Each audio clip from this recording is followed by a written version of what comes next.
नमस्कार मित्रांनो, तर आज आपले विषय आलेले होंडा एसएस डेंटिंग पेंटिंग करण्यासाठी. तर मित्रांनो, ओव्हरऑल आपण पेट्रोल टँक बघून घेऊया. तर बघू शकता इथे जिथं मोनोग्राम बसतात तिथं मोनोग्रामची इथं ही पूर्ण सडलेला भाग आहे. आपल्याला हा पत्रा कट करून आपल्याला पॅचवर्क करायचा आहे. प्लस तिथं बघू शकता इथं सुद्धा सडलेलं आहे. आणि हे दुसऱ्या आहे ना, तर इथं पूर्ण एमसीलच भरलेलं आहे. तर आपल्याला हे एमसील काढून आपल्याला पॅचवर्क करायचं आहे आणि ओव्हरऑल टाकी आपल्याला ब्लॅक कलर मध्ये करायची आहे. प्लस रेड कॉम्बिनेशनचं स्टिकर आहे होंडा एसएसचं ते आपल्याला लावायचं आहे. त्यासाठी आपल्याविषयी होंडा एसएस आलेली आहे.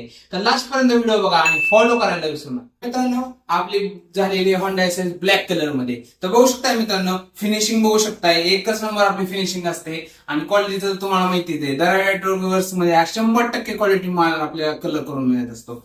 प्लस आता जे आपण बघू शकताय, मागच्या वेळेस मी तुम्हाला दाखवलेलं की इथं पॅच केलेलं आहे आपण आणि या साईड सुद्धा पॅच केलेलं आहे आणि पॅच वर्क केलेला सुद्धा दिसत नाही, एवढी फिनिशिंग आपली मस्त असते.